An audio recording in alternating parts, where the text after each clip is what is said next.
Hi అండి. ఇవాళ మా కన్నయ్య కోసం ఒక స్నాక్ చేద్దామని బ్రాక్లీలు అయితే తీసుకొని బాయిల్ చేశాను. కొంచెం డిఫరెంట్గా ఉంటే పిల్లలు తింటారు కదా అని అలా ప్రెస్ చేసేసి లైట్గా ఆయిల్ అయితే అప్లై చేసేసాను. అప్లై చేశాక కొంచెం సాల్ట్ అండ్ చిల్లీ ఫ్లేక్స్ వేసాను. చిల్లీ ఫ్లేక్స్ వేసే వీడియో అయితే మిస్ అయింది. మా కన్నయ్యంగా నన్ను వీడియో తీయలేదు.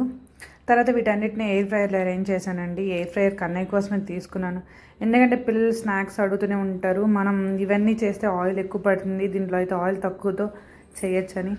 ఫస్ట్ టైం కాబట్టి నాకు కూడా ఎలా వాడాలో తెలియలేదు. ఏదో ఒకటి ప్రెస్ చేస్తూ అన్నీ చూసాను. నేను ముందే ట్రై చేయలేదు, డైరెక్ట్గా ఇప్పుడే చూస్తున్నాను.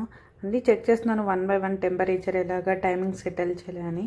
ఫైనల్గా టైం అయితే 10 minutes సెట్ చేశాను 180 దగ్గర. చూసారా ఎట్లా అయిపోయిందో. ఫస్ట్ టైం చేశాను కానీ బాగానే వచ్చిందని నేను అనుకుంటున్నాను. టేస్ట్ చేయాలని తీసుకెళ్ళి ప్లేట్లో వేసాను. Okay bye. నెక్స్ట్ వీడియోలో మళ్ళీ చూద్దాం.